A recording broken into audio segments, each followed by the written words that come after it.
안녕하세요. 안녕하세요. 금강경에 물들다 11번째 시간입니다. 맞나요?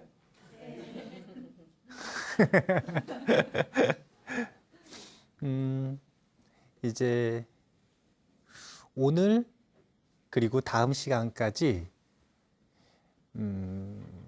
금강경의 핵심이 되는 부분에 대한 내용들이 끝이 나요.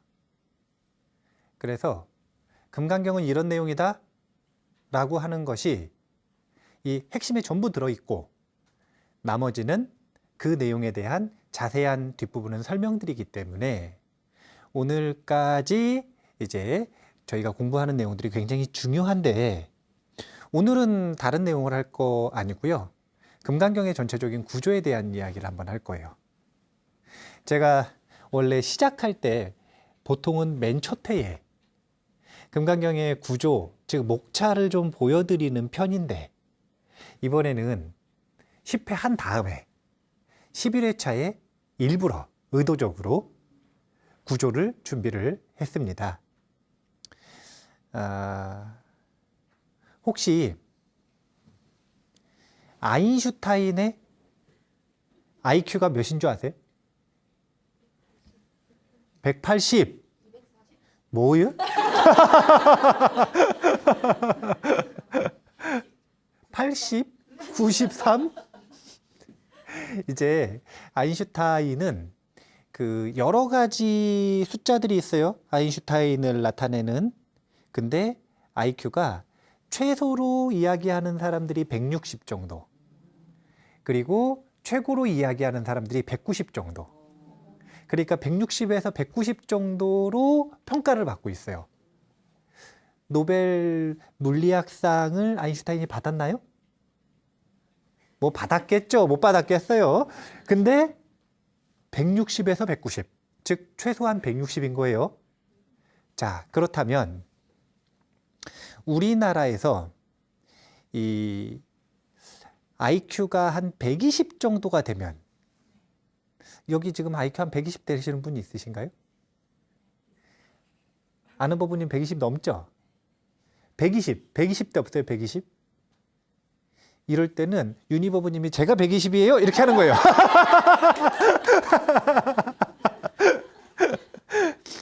이제 우리나라에서는 IQ가 한 120 정도 된다 그러면은 이 IQ가 높아 보여요? 낮아 보여요? 아니면은 그저 그래 보여요? 그저 그래 보여요.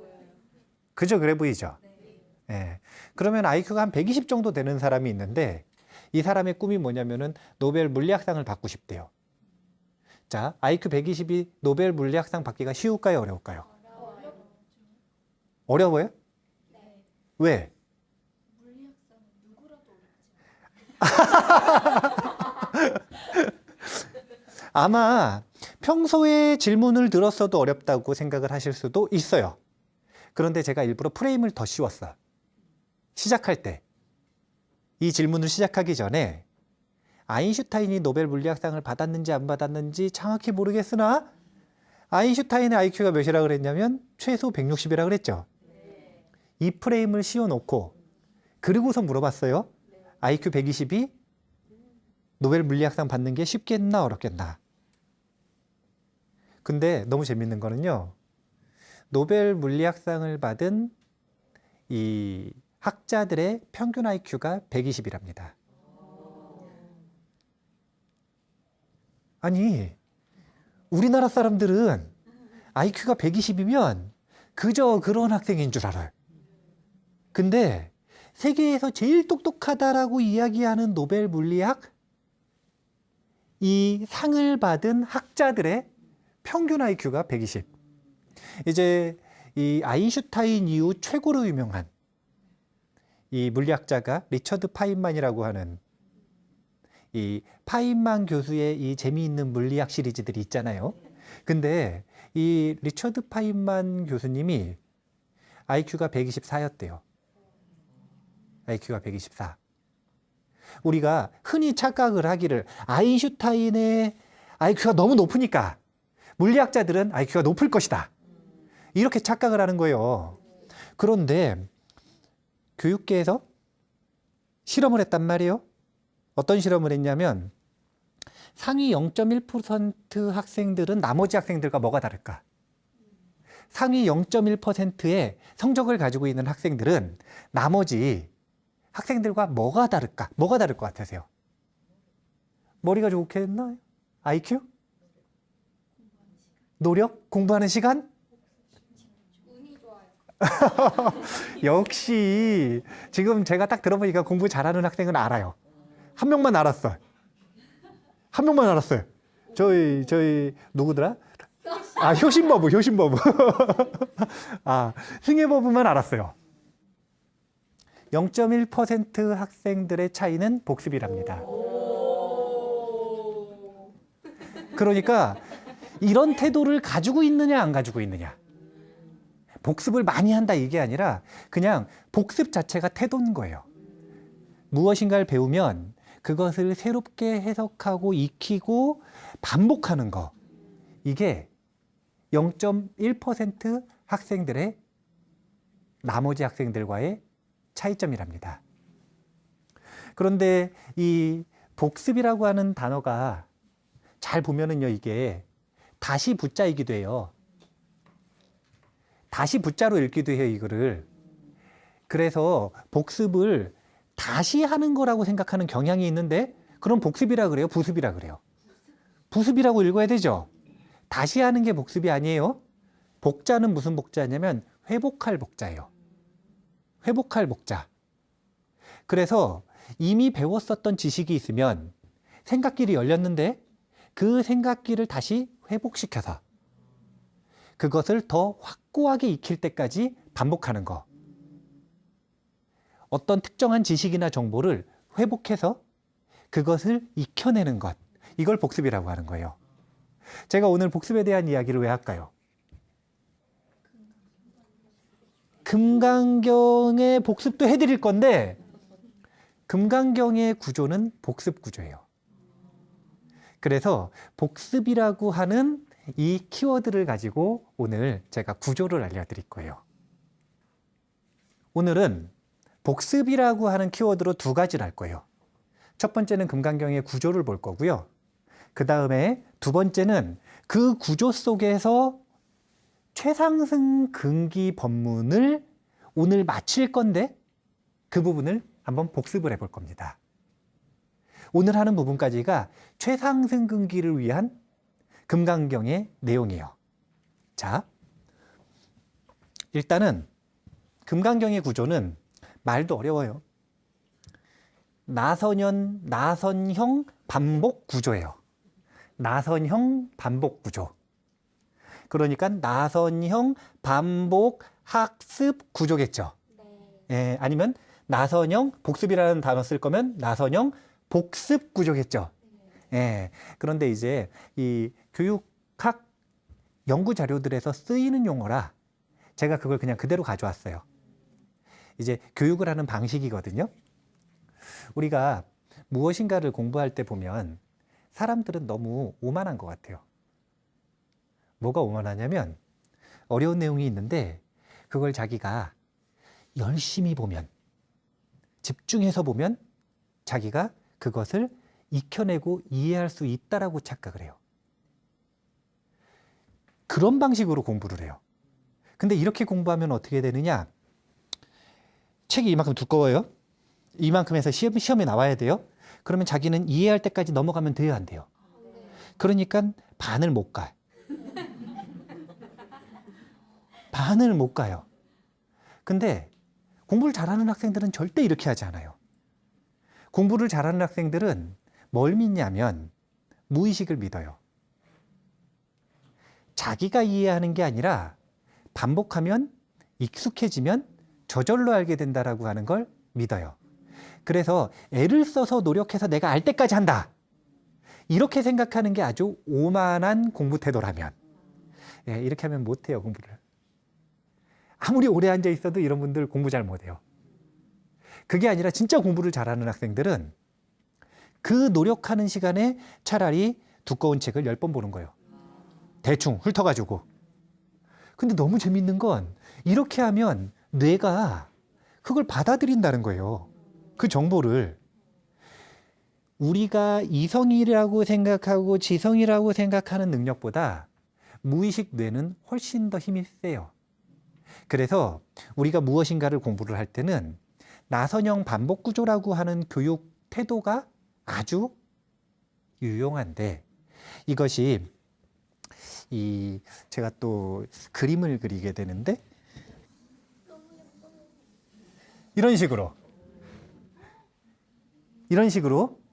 그러면 반복을 하긴 해요. 분명히 똑같은 내용을 여기서 한 번, 여기서 한 번 더, 여기서 한 번 더, 여기서 한 번 더, 지금 여기서 계속 똑같은 내용이 만나겠죠. 그런데 그 똑같은 키워드를 가지고 다른 예를 가지고 설명을 하는 거예요. 이게 나선형 반복이에요. 그냥 반복은 맨날 똑같은 얘기 똑같이 하는 거예요. 똑같은 얘기를 똑같이 하는 거예요. 근데 우리 이거 암기하는데 많이 써먹었잖아요. 근데 그렇게 해가지고 흥미가 떨어지기 때문에 새로운 정보라고 하는 뇌에 인식이 없어서 뇌가 그걸 기억하지 않는데요. 그럼 어떻게 해야 되냐면 조금씩 틀어서 이 주제를 가지고 이 키워드를 얘기했다가 다른 예로 들어서 이 키워드를 또 얘기하고 다른 예를 들어서 이 키워드를 또 얘기하고 이렇게 조금씩 틀어지는 게 나선형이에요. 그럼에도 반복을 하는 거예요. 이게 바로 나선형 반복 구조거든요. 그런데 우리가 너무 재밌는 게 이 금강경이 나선형 반복 구조라. 아니 이게 이 학계에 논란들이 있어요. 학계의 논란. 그게 뭐냐면 금강경 읽어보셨어요? 예. 그 금강경을 읽어보시면은 이 소명태자라고 하는 이 중국분이에요. 중국분.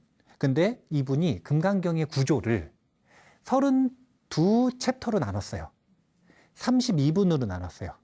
그래서 지금 우리가 읽고 있는 금강경은 법회인유분 제1, 선현기청분 제2, 대승정종분 제3 이런 식의 제목을 붙이는데 그것이 아주 익숙한데 그거는 원래 금강경에 붙어 있는 게 아니라 소명태자가 붙여놓은 금강경의 구조일 뿐이에요.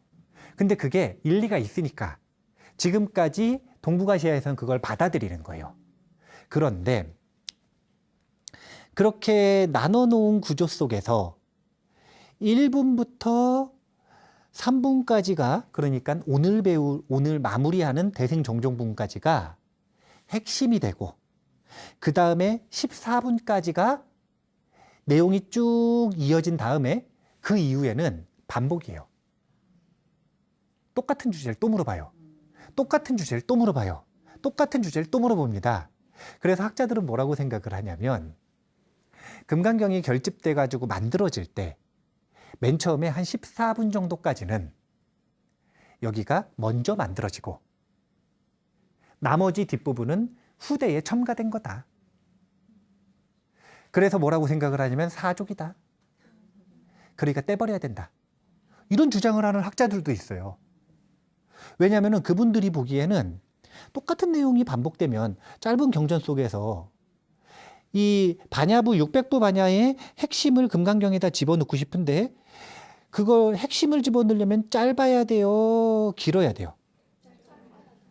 이왕이면 짧으면 좋죠. 예, 뭐 짧아야 된다고 한 글자로 할 건 없잖아요. 필요하면 길어도 되는데 앞에 했던 얘기 또 할 거면 굳이 할 필요 없다 이거예요. 그래서 뒷부분은 잘라버리자. 이런 주장들을 하는 경우가 있어요. 그런데 그거는 금강경을 머리로 이해하니까 그러는 거예요. 금강경을 실제로 자신의 수행의 텍스트로 삼아서 공부를 하시는 분들은 그런 말이 절대로 나올 수가 없어요. 왜냐하면 금강경은 앞과 뒤가 반복 구조거든요. 근데 앞 읽을 때와 뒤 읽을 때 읽는 사람의 마음에 전달되는 바가 틀려요. 이게 너무 재밌다니까요. 매일매일 읽잖아요. 매일매일 새로워. 1년에 한 번씩 어떻게 받아들여지는지를 점검해 보잖아요. 매번 새로워요. 금강경은 끊임없이 달라지는 자신의 마음을 비춰주는 거울입니다. 내용이 변한 게 아니라 마음이 변한 거죠. 근데 이 마음이 변하는 것은 반복을 통해서만 가능하다는 거예요. 반복, 복습을 통해서. 그래서 절대로 뒷부분이 사족이 아닙니다. 뒷부분이 결코 사족이 아니에요. 이유가 있어요. 그렇기 때문에 우리가 혹시 금강경에 대해서 그런 논란을 듣더라도 뭐 뒷부분은 뭐 후대에 만들어졌네. 그러니까 사족이니까 뭐 필요가 없네. 이런 얘기를 들으시더라도 그런데 휩쓸리지 마시고 그 뒷내용이 얼마나 중요한지 오늘 한번 배워보시라 이거예요. 아시겠죠? 네. 자, 일단 한번 짚고 넘어가자면 금강경의 구조는 나선형 반복 구조. 예, 이거 뭐 불교 용어 아니니까 기억은 안 하셔도 돼요. 뭐 나선형 반복 구조 막 그러니까 너무 어려워가지고 기억이 안 나서 무슨 그냥 복습 구조. 예, 딴 거 이제 막 말씀하시지 말고 그냥 복습 구조. 자, 그러면 이제 이 금강경을 쭉 구성을 할 때 나선형 반복 구조라고 하는 건 결국은 반복한다 이거 아니에요. 그럼 반복을 하면 이거를 어떤 구조의 단계로 여기서부터 여기까지는 어떻다. 여기서부터 여기까지는 어떻다. 이런 걸 나눌 수 있을까요? 없을까요? 반복 구조면. 반복 구조인데? 그냥 반복되는 건데? 아니, 금강경은요, 그냥 처음도 중간도 끝도 전부 금강심이에요. 그리고 금강심을 얻기 위해 무죄상보시를 반복해서 얘기합니다. 그러면 그 내용만 가지고는 단계를 나눌 수 있을까요? 없을까요? 없어요. 그래서 기준을 따로 세워야 돼요. 그래서 제가 왜 반복하는가? 이걸 가지고 한번 생각을 해봤어요. 왜 반복을 하냐면 처음도 중간도 끝도 금강심이죠. 그런데 금강심에 대해 얘기를 딱 들었을 때 그걸 믿고 받아들이는 근기차인 거예요. 이게 너무 재밌는 게요. 누군가는 금강심에 대해서 딱 듣잖아요. 금강심이 이런 내용이에요. 예를 들어서 어떤 내용이냐면 구하는 바가 사라지면 안심이다. 구하는 바가 사라지면 마음이 편안해진다. 그 편안한 마음이 바로 부처님 마음이다. 이 말을 듣자마자 누군가는 안심을 딱 해요. 이런 사람이 있을까요? 없을까요? 근데 누군가는 어떻게 하냐면 진짜야? 어떤 사람은 또 이래요. 구하는 바가 사라지는 게 뭐지? 어떤 사람은 구하는 바가 사라지면 안심이다. 안심이다, 구하는 바다 이 말 자체를 그냥 못 알아들을 수도 있어요. 그러니까 구하는 바가 사라지면 안심이고 그 안심이 지극해지면 부처님 마음이다라고 하는 이 간단한 진리를 이해하고 받아들이는 데 있어서 필요한 말의 용량이 사람마다 다 다른 거예요. 누구는 요만큼만 들으면 믿고, 누구는 이만큼 들어야 믿고, 누구는 이만큼 들어야 믿고, 누구는 이만큼 들어야 믿는 거예요. 근데 논리는 너무 간단하거든요. 그러면 이 논리를 이해 못해서 반복을 하는 게 아니라 받아들이지 못하니까 반복하는 거잖아요. 이걸 근기차로 둔 거예요. 그래서 금강경은 4가지 근기로 나뉩니다. 첫 번째는 최상승 근기, 두 번째는 상근기, 세 번째는 중근기, 그리고 네 번째는 하근기예요. 자, 딱 보시자마자 생각하시기에 나는 최상승기 같으셔요? 상근기 같으셔요? 중근기 같으세요? 하근기 같으세요? 너무 자기를 비하하면 안 돼요. 자기를 너무 비하하면 안 돼요. 근데 여기서 이제 하근기라고 하는 게 하열하다 이런 뜻으로 쓴 거 아니에요. 하열하다 이런 뜻으로 쓴 거 아니에요. 이건 뭐냐면 좀 이제 고집이 있다. 그리고 너무 재밌는 건요. IQ가 높은 사람일수록 이쪽에 가까울까요? IQ가 높은 사람일수록 이쪽에 가까울까요? 이게 너무 재밌어요. IQ가 높잖아요? 그럼 생각이 많아요. 그리고 자기 지식에 대한 고집이 세요. 그래서 잘 못 받아들여요. 그래서 전부 그런 건 아니지만 이쪽에 좀 가까운 경향이 있어요. 그래서 절대로 하근기라 그래가지고 하열하다라는 의미가 아닙니다. 얼마나 쉽게 믿느냐, 얼마나 그것이 진리라고 하면 쉽게 받아들이느냐, 이 기준을 가지고 하는 건데 너무 재밌는 게 최상승근기는 믿는데 뭐만 필요하냐면요. 딱 요거 하나 필요해요. 그냥 신. 믿을 신. 이해도 필요 없고 실천해 볼 필요도 없고 증득해야 믿는 것도 아니고 그냥 믿으라 그러면 믿어요. 왜? 그런 사람 많았어요. 요즘은 없죠. 그런 분들은 믿음이라고 하는 걸 일으키는데 필요한 재료가 딱 하나. 믿음뿐입니다. 그런데 상근기는 뭐가 필요하냐면 이해해야 믿는 거예요. 자기는 이해가 안 되면 안 믿는 거예요. 그래서 해를 가지고 있을 때 믿는 특징이 상근기에 있어요. 제가 지금 설명해 드리는 이런 설명들은 일반적으로 근기를 나누는 설명이 아니에요. 금강경에서 구조를 나누기 위해서 제가 설명을 해 드리는 거예요. 그 다음에 중근기는 이해돼도 안 믿어요. 어떻게 해야 믿냐면 삶 속에서 실험을 해가지고 실제로 경험을 통해 증명을 해야 믿는 거예요. 자기가 직접 경험해 봐야. 아니, 그래요, 안 그래요? 그런 사람 있어요, 없어요? 있죠. 그래서 신해, 행을 특징으로 해요. 하근기는 믿으라 그래도 못 믿고 이해는 되는데 그래도 의심이 남아있고 경험을 해보고 나도 더 경험을 해야 된대, 자기는. 그래서 어떻게 해야 믿냐면 결국은 증득해야 믿어요. 자기가 그걸 얻어야 믿어요. 아니 근데 이게 꼭 사람들이, 요즘 사람들은 그런 말들을 해요. 눈에 보이는 거 믿지 말아라. 자기가 완전히 경험해서 얻을 때까지 그거는 믿으면 안 된다. 이런 게 좋은 태도인 줄 알아요. 이제 어디 좋냐면요. 과학 실험하는 데 좋아요. 이런 사람들 연구실로 가야 돼요.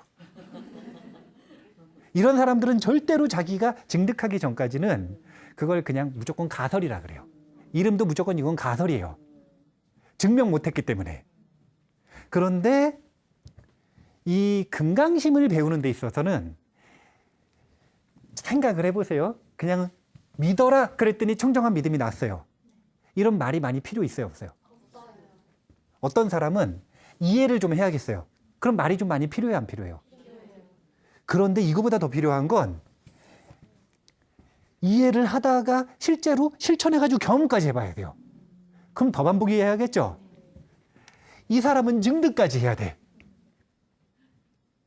그래서 금강경에서는 이게 아주 재밌는데 신해, 행, 증의 구조로 금강경의 구조를 나눌 수가 있는데 근데 흔히 우리가 생각을 하기를 신해, 행, 증의 근기를 가지고 나눈다 그러면은 이제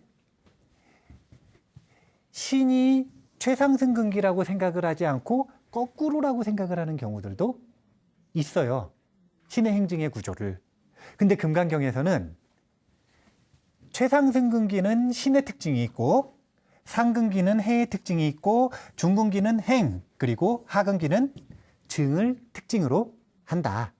그래서 다시 한번 얘기를 해드리지만 제가 하근기라고 했다고 하열하다라고 이야기하는 게 아니라는 걸 아셔야 돼요. 그냥 성향이 틀린 거예요. 네, 성향이 틀린 거예요. 이렇게 이 반복하는 횟수를 보면 이런 횟수일 텐데 조금만 반복해도 믿는 사람, 완전히 많이 반복해야 믿는 사람.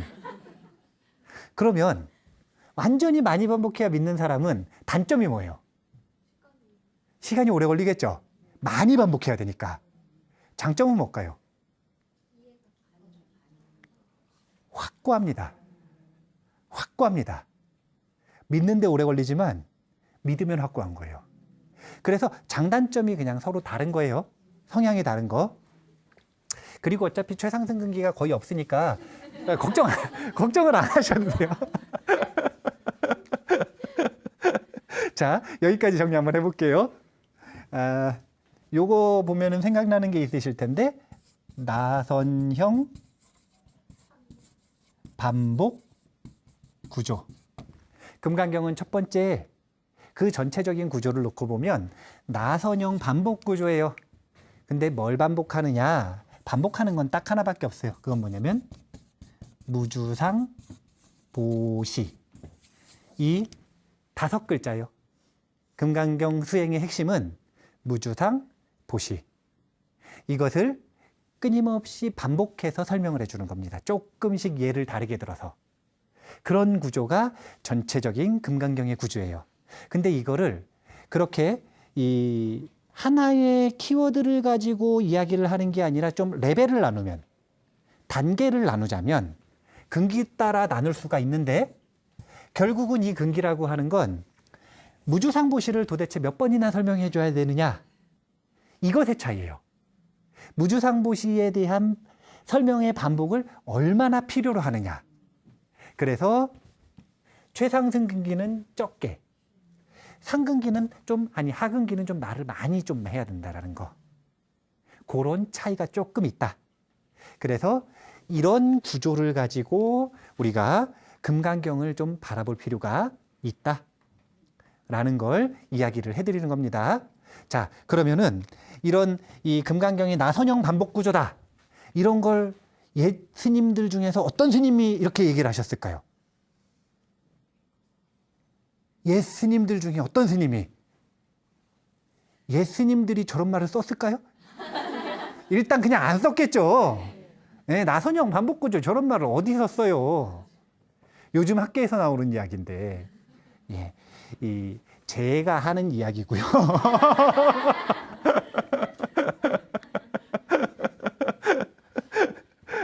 그 다음에 이 최상승근기, 상근기, 중근기, 하근기를 신의 행증의 구조를 가지고 나누는 건 역시 제 개인적인 기준이에요.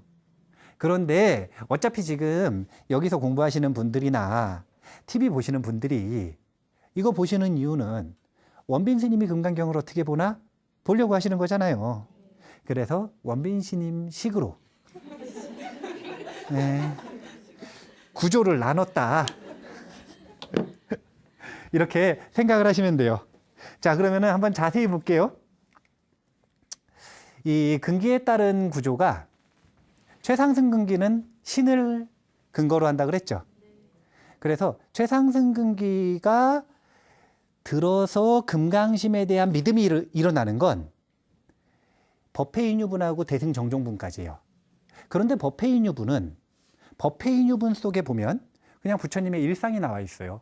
탁발 가시고 공양 드시고 발 닦으신 다음에 앉아가지고 법문 준비하시고 삼매에 들어가시고 뭐 이런 그냥 모습.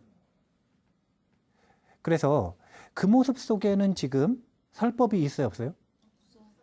언어적인 설법이 없죠. 근데 그렇게 살아가시는 모습 자체가 비언어적인 금강심의 설법이에요. 단 한마디도 없어도 그냥 부처님 옆에서 일상을 같이 살아가면 부처님이 머무르시고 있는 금강심에 물드는 겁니다. 그래서 사실은 최상승근기 법문 중에 첫 번째는 비언어적인 금강법문이 있어요. 이게 법회인유분 제1입니다. 그런데 안타깝게도 생각을 해보면 지금 우리는 부처님하고 일상을 같이 살아요? 아니면 부처님 일상을 읽어요? 읽어요. 이렇게 읽어가지고는 비언어적인 법문을 얻기가 어려워요.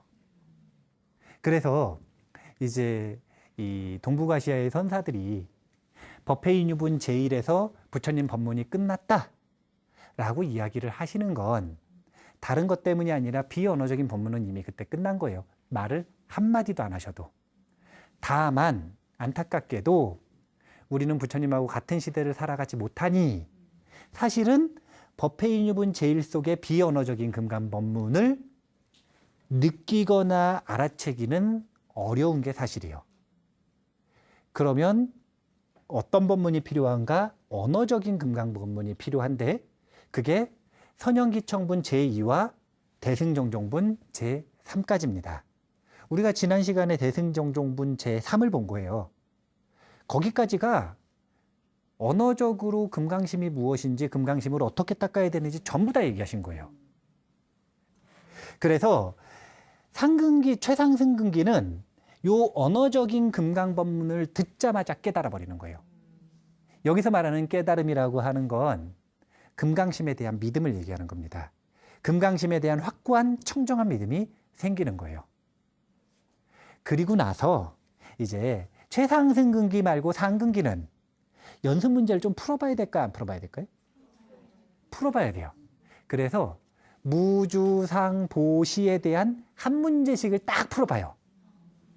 묘행무주분 제사에서는 무주를 풀어봅니다. 무주, 머무르지 않는 게 도대체 뭔가? 도대체 머무르지 않는 무주라는 게 뭐냐 이거예요. 그걸 딱 한 문제 연습 문제를 풀어주는 게 묘행무주분 제3입니다. 그 다음에 열이실견분 제5에서는 무상이라고 하는 반야의 원리를 한번 딱 설명해 줍니다. 그리고 정신희우분 제6에서는 보시와 서원에 대한 점검을 딱 한번 해주세요. 그러면 무주, 무상, 보시, 즉 무주상, 보시에 대한 연습 문제를 한 문제씩 풀었죠. 한 문제 듣고 나니까 이해가 되는 거예요. 그래서 믿음을 갖는 거예요. 이게 상근기라. 이게 상근기예요. 그래서 정신유분 제육에 보면 그런 질문이 나오는 거예요. 어떤 질문이 나오냐면 왜 학습지 구조로 느껴지냐면 수보리 존자가 이런 질문을 해요. 부처님, 이런 법문을 듣고 과연 후백세 사람들이 청정한 믿음을 낼 수 있겠습니까? 이게 뭘 물어보는 거냐면 있는 분한테 물어보고 있는 거예요. 당신은 여기까지 읽고 청정한 믿음이 나는가? 그래서 안 난다면 덮어라가 아니라 안 난다면 덮어라 이게 아니라 안 나면 보충 수업 이거 하고 와라 라는 걸 정신이유분 제육에서 제시를 해준단 말이에요. 그래서 상근기 법문은 여기 정신이유분 제6까지가 상근기 법문이라고 보시면 되고, 그 다음 중근기 법문하고 하근기 법문은 아까 이야기했던 것처럼 이상정멸분 제14까지는 반복되지 않는 내용들입니다. 여기까지는 중근기 법문. 그리고 그 뒷부분 마지막 응아비진문 제32까지는 반복되는 내용이에요. 반복되는 내용을 또 하는 건 하근기 법문. 이렇게 보시면 돼요. 근데 하근기 그러니까 자꾸 제가 비하하는 것 같은데 결코 그렇지 않은 거예요. 이런 분들은 깨달으면 확고해요. 이런 분들은 아주 깨달으면 확고합니다. 그렇기 때문에 우리가 끊임없이 지금 뭘 하고 있는 거냐면 처음도 중간도 끝도 그냥 금강심을 얘기하는 거예요. 도대체 금강심을 몇 번이나 반복해서 보여줄 것인가? 금강경의 근기는 그저 이 믿음의 근기를 가지고 나누는 것일 뿐이다. 얼마나 시간을 투자해야 되는가? 얼마나 시간을 투자해야 이해하는 것도 아니고 증득하는 것도 아니고 이 말을 믿을 것인가?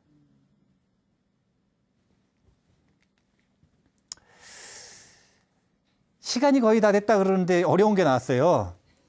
자, 제가 이제 요 내용은 나중에 자세하게 설명을 해드릴 건데, 이 금강경의 내용을 1부터 6까지의 숫자를 가지고 중요한 키워드들을 좀 뽑아봤습니다. 금강경은 처음부터 중간 끝까지 전부 금강심이라고 그랬죠. 그래서 금강심을 알기 위해 첫 번째 1이라고 하는 숫자에서는 하나의 마음을 강조합니다. 그게 뭐냐면 보리심이에요. 그리고 이 보리심으로 들어가는 건 두 가지 문이 있어요. 이문, 자비문과 반야문이 있어요. 근데 제가 처음 시작할 때부터 이야기했던 것처럼 중국 금강경은 반야문의 초점이 치우쳐 있다라고 보시면 되는 거예요. 그런데 원래 인도 금강경은 자비문과 반야문을 함께 강조하는 그런 내용이었다라고 볼 수가 있습니다. 자, 그 다음에 3이라고 하는 숫자에서는 금강경의 전체를 꿰뚫고 있는 문제의식은 세 가지 문제의식으로 나뉠 수 있다 이거예요. 보리심을 일으킨 사람이 수행을 할 때 첫 번째는 어떤 마음을 강렬하게 가져서 머물러야 되는가, 주의 문제. 두 번째는 어떻게 닦고 수행해야 되는가, 수의 문제. 그리고 세 번째는 이 보리심에 저항하고 있는 의심들을 어떻게 끊어내야 되는가. 단의 문제. 그래서 3대 문제는 주수, 단이다. 이렇게 보시면 돼요. 그 다음에 금강경은 믿음이라 그랬죠.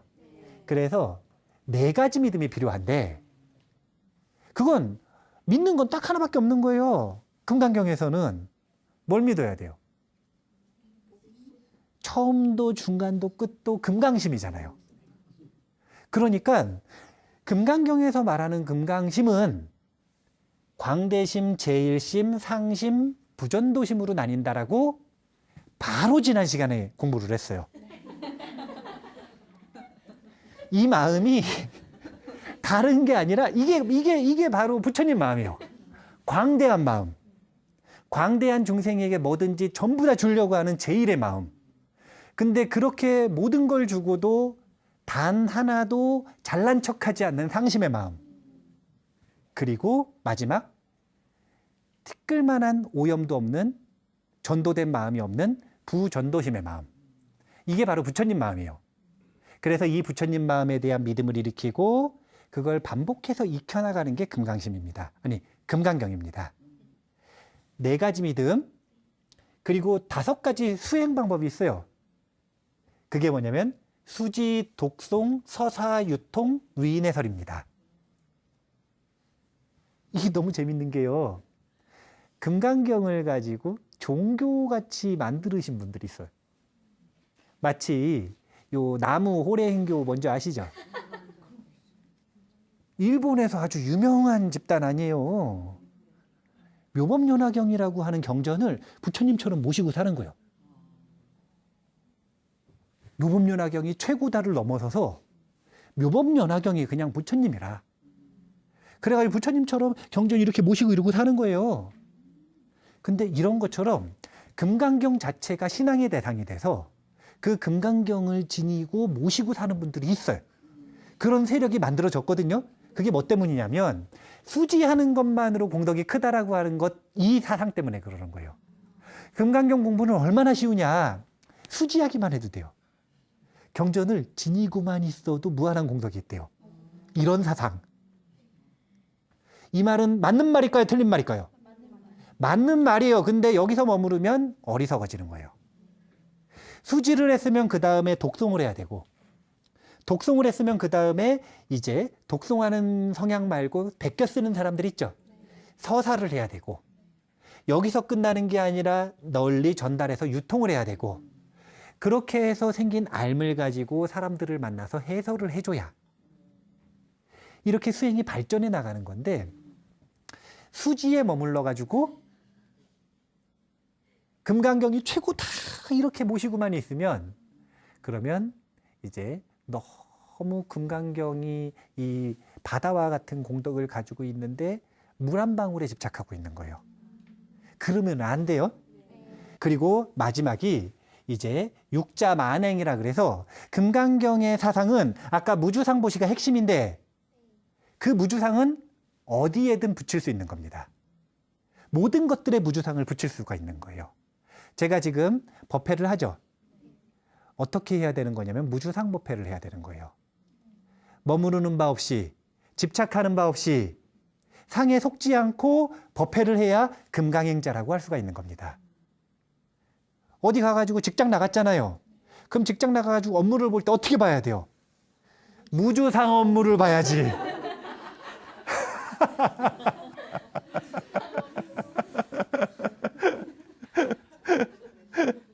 그런 식으로 금강경을 공부하는 사람들은 무주상 보시를 끊임없이 반복해서 공부를 하기 때문에 자신의 일상과 자신의 삶 속에서 그 모든 명칭 앞에 무주상을 붙여서 삶을 살아가는 겁니다.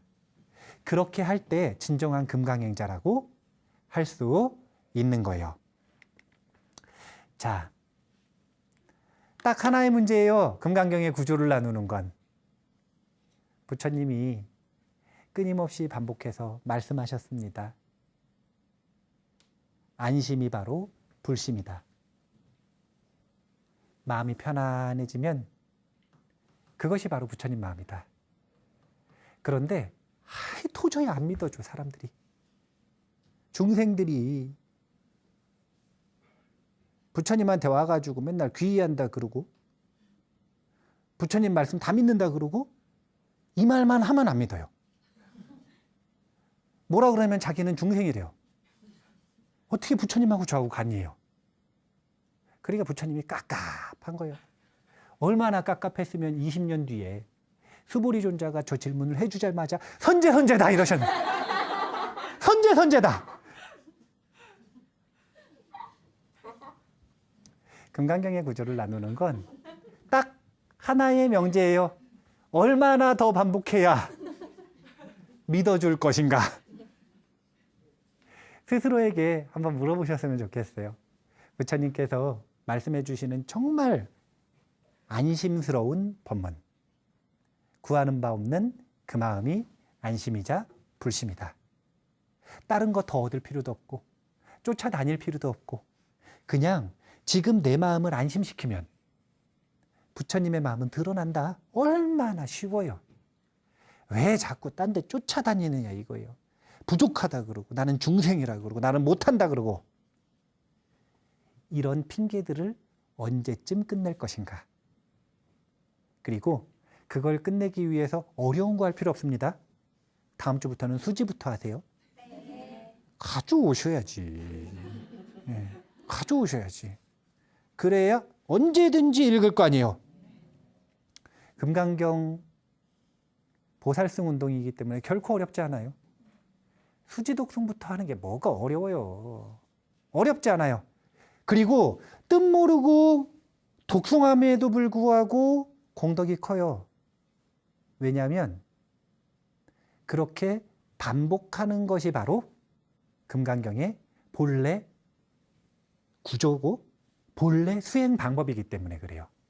그 독송 하나하나가 쌓여서 우리의 마음이 안심되고 지혜로워지고 자비로워지고 그래서 금강심에 가까워질 것이라는 것. 그런 믿음을 가지고 우리가 금강경 수행을 잘 해나갔으면 좋겠어요. 어떻게 그러실 수 있을까요? 네. 그러면 오늘은 이 금강경의 구조에 대해서 설명한 것을 마치는 걸로 하고 그리고 다음 시간에는 이제 상근기 법문 무주를 실제로 연습 문제를 풀어보는 무주가 도대체 뭔가 전라도 무주인가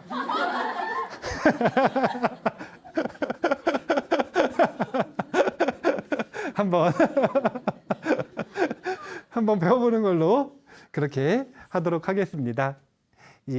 이미 믿음이 나신 분들은 최상승근기니까요. 안심하시고 수행을 계속 잘 이어나가셨으면 좋겠습니다. 이만 마치겠습니다. 감사합니다.